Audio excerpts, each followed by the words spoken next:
Hello, I'm Patricia Greenberg, the Fitness Gourmet, and welcome to Eat Well, Live Well, Age Well. You know, all we're talking about right now is how to age well, pro-aging as opposed to anti-aging. And one of the things that I just like to bring up to the forefront and nobody wants to talk about is end-of-life preparation. And that includes several things. Are you financially prepared for your end of life? Are you emotionally prepared? Are your wishes and needs going to be met when the time comes that you're really at the end of your life? End of life is just about a cycle more than something that you should be frightened of. It's natural, it's normal, it's being born and dying is just all part of life's cycle. And so today I have on somebody who can really talk to us about the end of life preparation. Carolyn Khari Knight. She is the founder of WillowBridge Cremation Solutions, and she's been doing this for 25 years, so she has a lot to tell us about. But Carrie likes to call herself a party planner, like a party planner for funerals. And so it intrigued me, and I'm so happy to have her here because she can tell us all about how to handle this so it's not an emergency and we don't get to that day and our families are devastated and don't know what to do. So welcome, Carrie. So nice to see you. Well, thank you so much. It's So lovely. tell us a little bit about your background and how you came to do this. Well, interestingly enough, I was working in a completely different industry and have always had a interest in not only things medical and legal, but also very societal.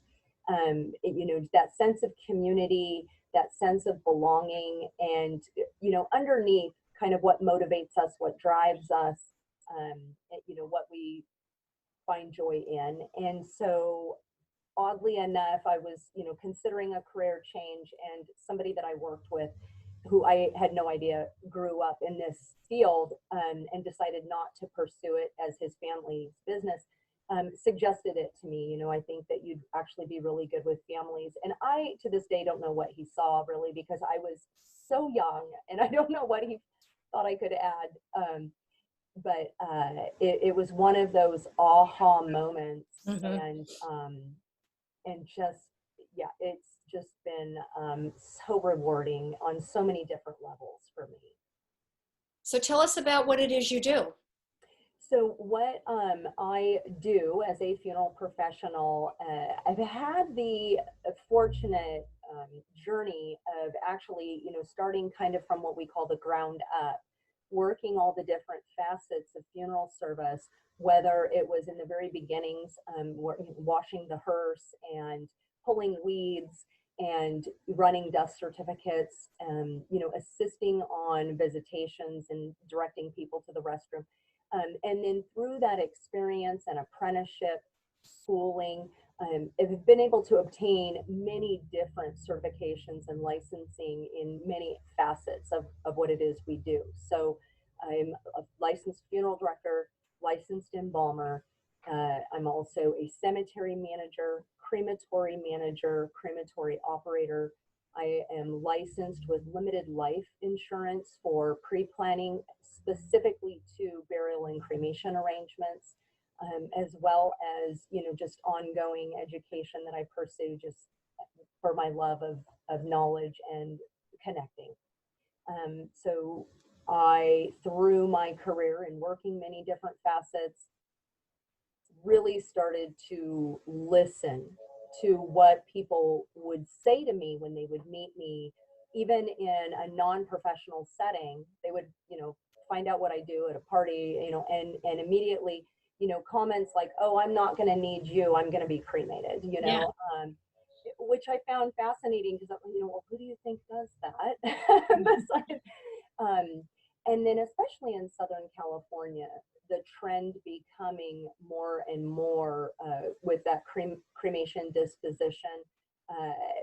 Beginning of my career, I saw it to be about 40%. Now we're getting upwards of 65%, and really paying attention to our needs evolving, yet funeral service not evolving with those needs. And I felt that that was something I could help with. Carrie, is it a financial consideration for cremation? Ecological? I'm sure it's all of the above, but All of the above. yeah. I see that, and this is, my perception, my conversations, which, could be different to another professional in a different demographic or geographic area. But what I found in talking to people, knowing too from history, the traditional funeral service, and I'm going to use like maybe Catholic as an example, Okay. with you would go to the funeral home and you would pick out a casket, and in the casket would be a price, and that price would include, it's just assumed, embalming, a vigil, the rosary, the mass, the graveside, the family car, the hearse, the escorts, and then so in the 60s, Jessica Metford wrote a book which really got people thinking about why are we buying things without even being asked, and it being assumed. And so FTC stepping in, and of course us being regimented in the way that we have to offer itemization for families, and families really having that choice of pick and choose. Cremation, I think, became very forefront for ecological reasons, leaving less of a footprint, people being really worried about like the environment and ongoing. And then also the fact that as a people, we're becoming a lot more transient. And you don't have generation after generation after generation all living in the same city. Right. So as people move and become more mobile, it was, well, why am I going to go through all of this unmeaningless ceremony to me now for nobody to come and visit, because nobody even lives here anymore. Right. So I felt, there's a lot of different factors. Now, you provide traditional funeral services as well as cremation. And is there, I know some families do both. They'll cremate, but then they'll also bury the urn in a family plot. Right. So I guess just from a practical matter, is it the same cost and expense, and are you incurring the same issues of burying a cremated body in an urn in a plot?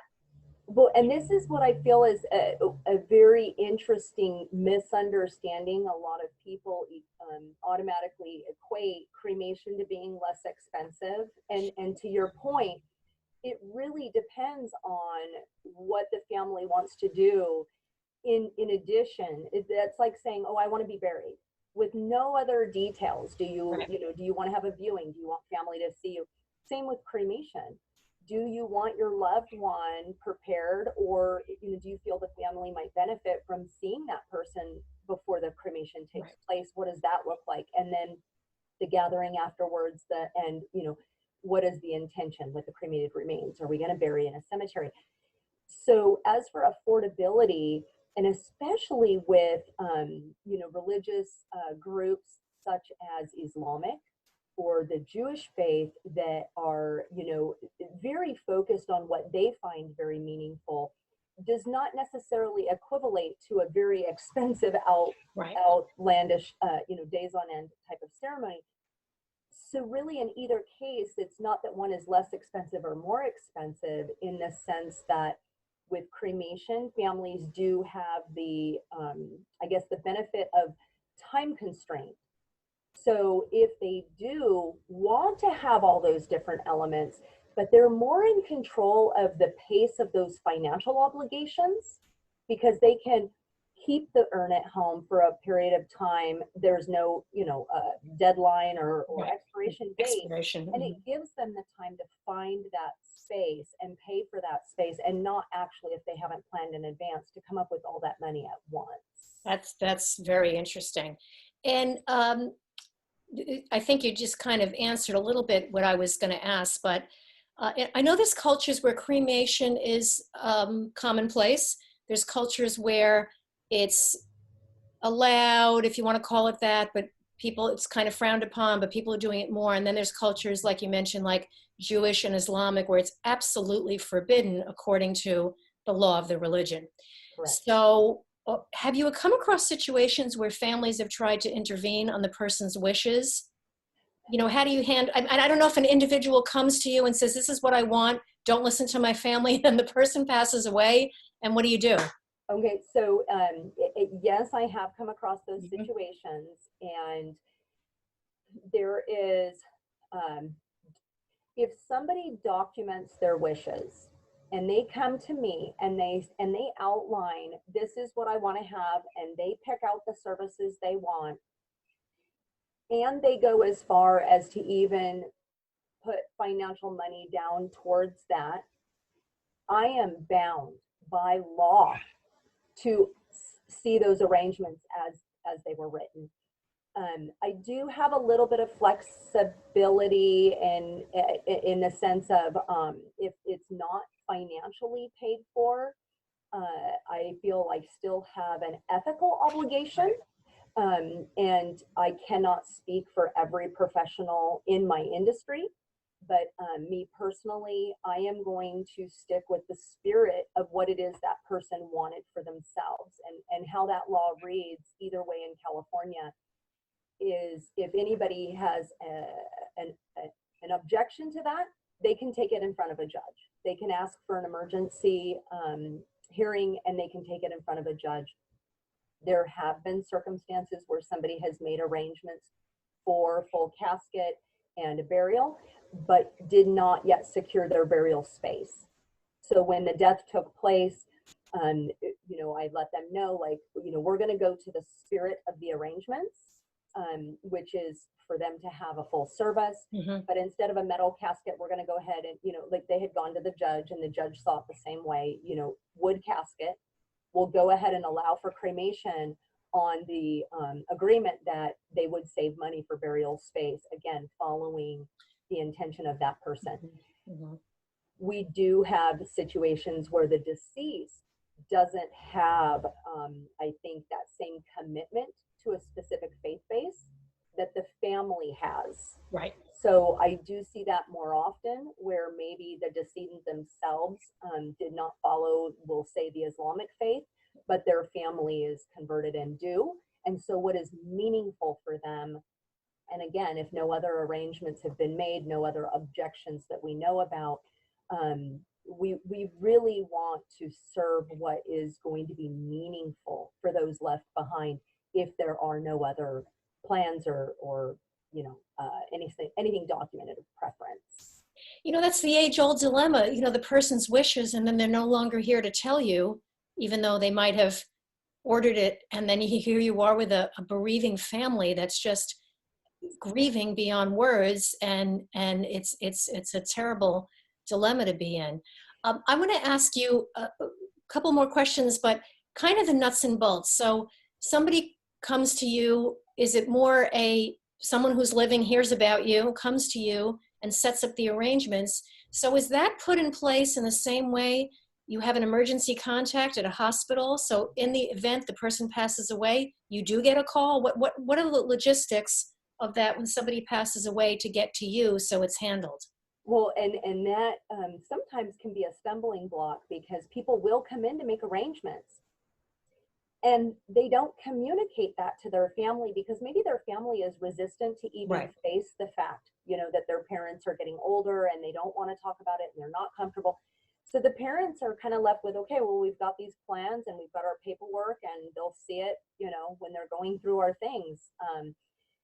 So I always tell people, when they do have plans, make copies of it, give it to multiple, people that you trust, that will be in the loop should something happen.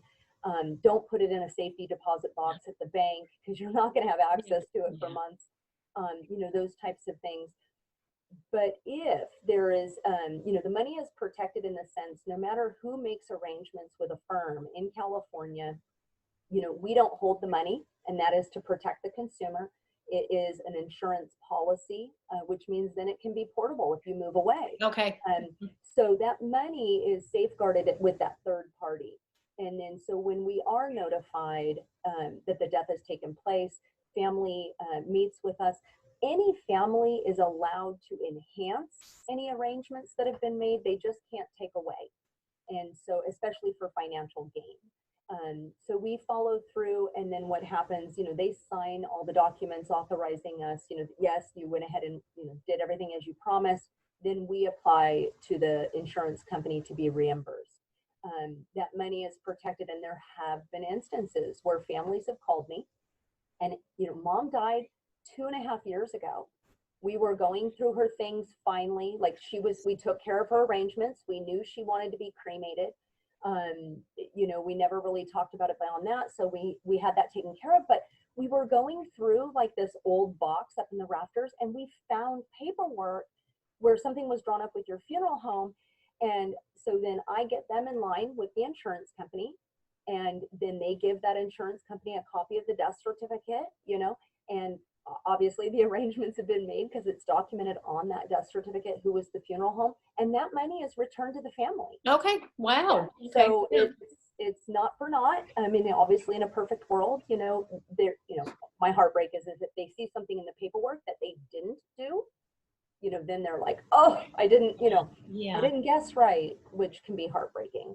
So lesson to everybody listening and to those out there, I think that Khari and I agree completely that let your wishes be known and make sure it's handed to, instead of put in a drawer or a lockbox, that it's handed to a family member who it will be implemented when the time comes. If not, I'm lucky I have several siblings, so we talk about that among us that everybody knows. So there's no surprises down the road. Well, So, and it can be hard too if someone knows that their wishes aren't going to be popular with their family. That's right. That's right. And that's a tough one. And we do talk about that a lot. The other thing is that you mentioned earlier, I think it's important in the request to also be very clear about, we're all from New York. We have a family plot with like 24 spots out in Long Island where we're from, and yet everybody's kind of scattered. So what do? Do we, so we've been talking about that lately, that there's room for everybody over there. And does everybody want to go back there? What is it? And it's funny because we're having that discussion right now with my family. So you reminded me to stay on top of this. Now, what about when people want to be buried with possessions? A favorite dress or jewelry, or because in some cultures that's considered, that's not acceptable in some cultures as well. Absolutely. And others, it's actually part of the ritual. Yes. So again, it's, walking that delicate balance. If nothing has been documented, it is 100% up to, of course, the survivors and, what they are going to want to do versus what the decedent want. And it's not often that I don't see a family really try to dig deep and find out figure out what mom would have wanted. Within their own comfortability. And sometimes that can be very difficult for people, and especially if they're not really sure. So that being said, I see that it just creates a lot of family strife, because you're going to get different perceptions of what they think mom would have wanted. Right. So do you have experience with any military funerals? Oh, yes, absolutely. Absolutely. So do the military cemeteries allow cremation or yes. So they let ashes be buried in a spot that's held for a soldier? Mm-hmm. Oh, yes. And so with national cemeteries, not only is the veteran, guaranteed that space, but their spouse and also any dependent children. Really? So if you have somebody that's special needs and they're, with you and they're 45, and the veteran passes away, there's also a space for that child as well. And one of the things that we do when we are vetting through the process with a family, and they tell me, okay, dad was a veteran, he wants to be cremated. My first question is, okay, this might be uncomfortable to think about in this moment, but what does mom want? Because if she wants full casket burial, we need to know that, because then his cremated remains are going to go in a section for full casket because we want them together. Yes. So, Yeah, absolutely. Veterans have no, or the Veterans Administration, National Cemeteries have absolutely no restrictions regarding disposition, whether it's burial or cremation. So tell me about how tandem burials became popular. I'd never seen it before. And my husband's cousin, she and her mother had both passed away close together, and they did a tandem burial. And I said, that's weird. And then when my parents passed away, they did a tandem burial for my parents. My mother was first, and then 4 years later, my father was buried literally on top of my mother. Yes, and Is that a fairly, oh no, it's really? very, very common. Yes, That's very interesting. it's very common, and it's there are even situations where I've helped families. There was a car accident, and a mother and her child passed away in that accident. The wishes that, for the father they wanted to be cremated. And this is a lot of paperwork, a lot of documentation, a lot of authorizations, because typically every single human being is cremated by themselves. Okay. But in that instance, accommodations are met where the child and the mother were cremated together at the same time. Interesting. Yeah, I wouldn't have even thought of that. That would And make I've had, sense.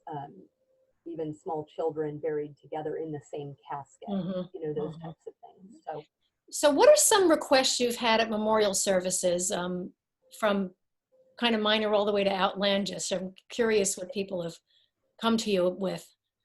and what's interesting, this is actually a very common question that I get. People are fascinated by, oh, what's the, just the strangest thing that you've seen, or that type of thing. And really it's really eyes in the beholder. So for instance, I have at my dentist office, the hygienist at my dentist office, she was sharing with me, and she's Christian, and she had a friend who passed away, so she went to pay her respects at this friend's funeral, who was Islamic. She knew nothing about that religion and the different observations. And when we got to, of course, the person is, bathed and shrouded, and we get to the cemetery space, and her body is put directly on the earth, and the earth is put directly onto her. She was shocked and horrified, and shared with me, like, she was not expecting that. That was not, so to her, that was just the most Yeah. craziest thing that she's seen.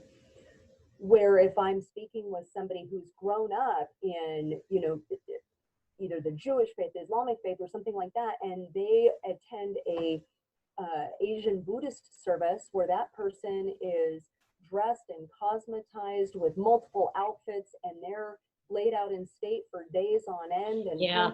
to them that's just outlandish.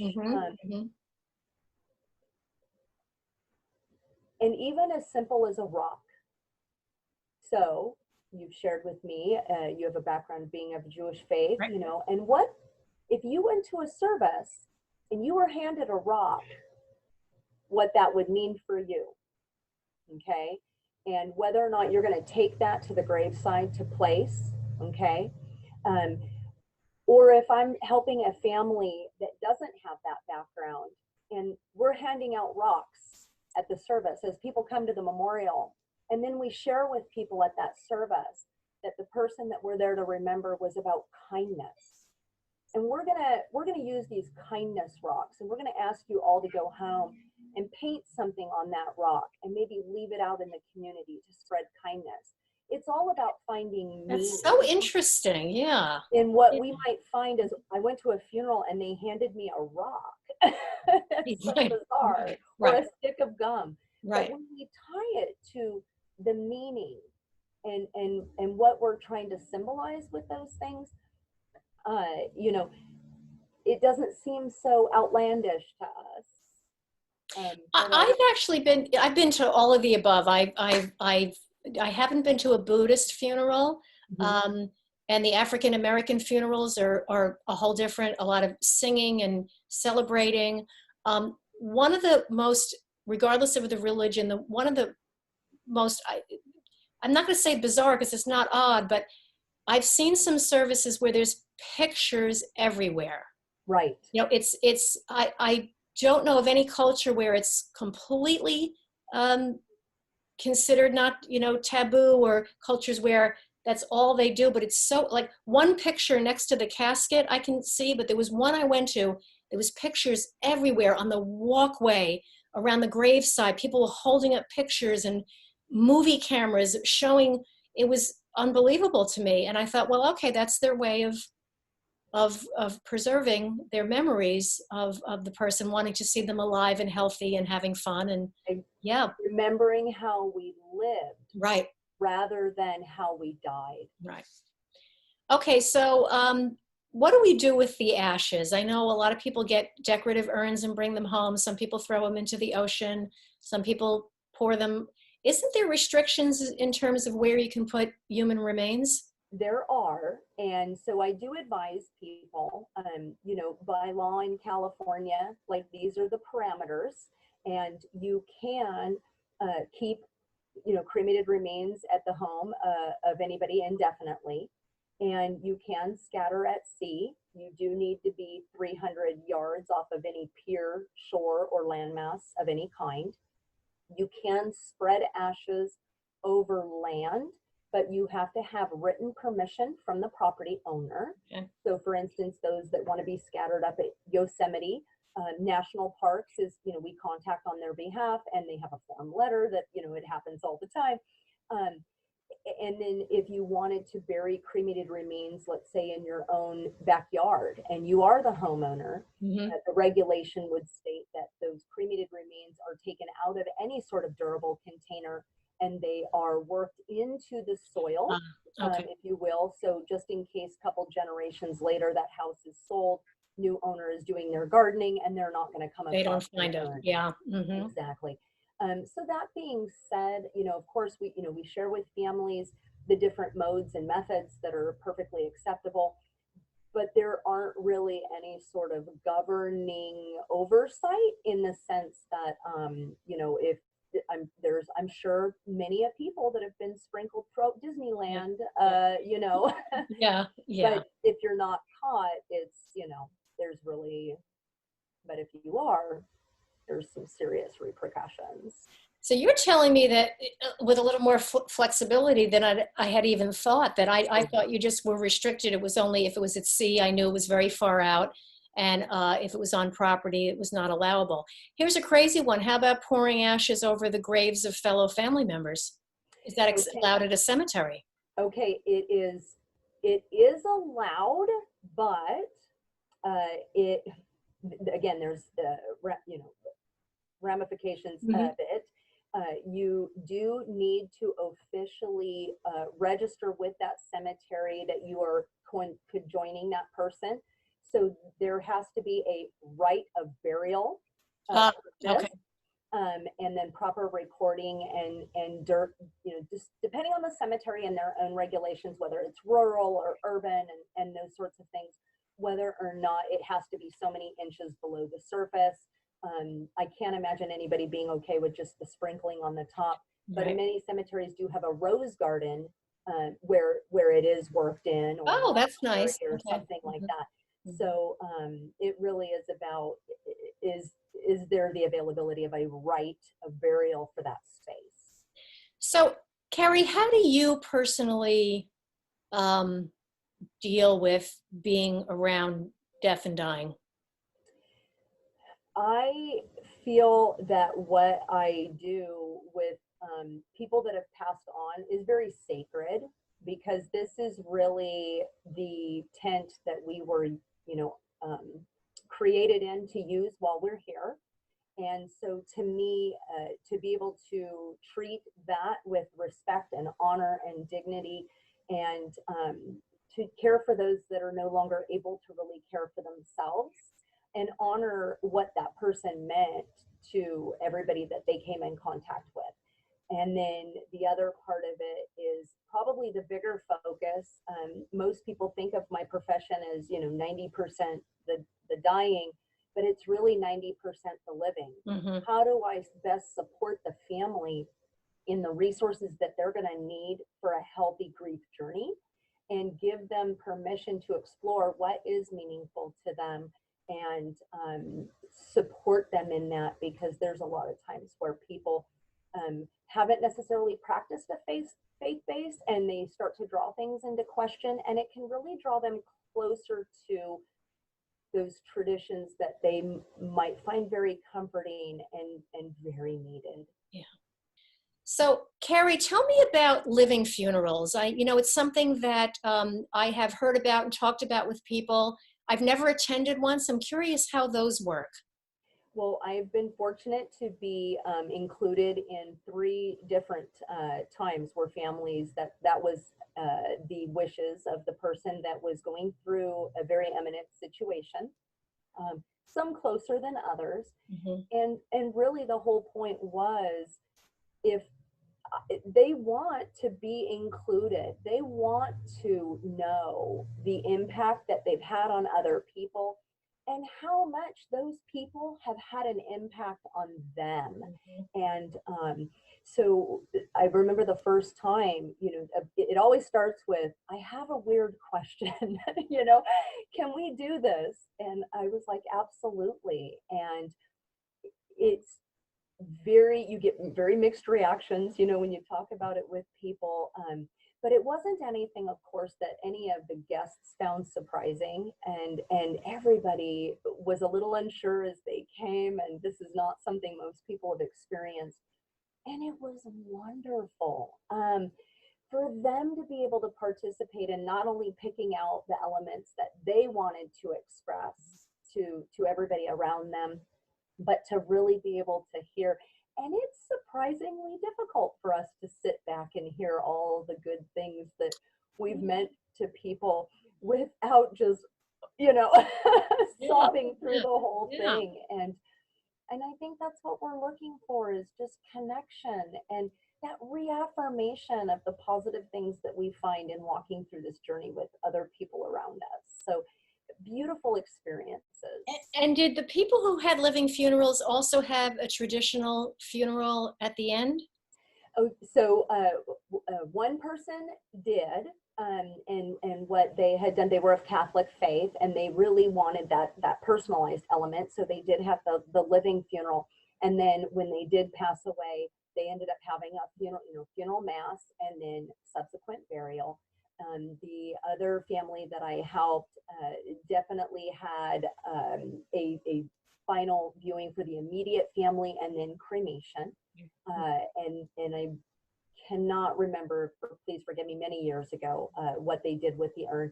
And then the third family, it was just a simple cremation. I mean, that was the event. And so they did a simple cremation, and then her ashes were taken to Hawaii, Oh, and at their family home in Hawaii, and that's where she ultimately laid to rest. So just, and that's one of the things that I love the most about what I do, is I love people, I love culture, I love just everything about what drives us and what we find meaningful, and to be able to be allowed to participate in that or support people through that is just been amazing.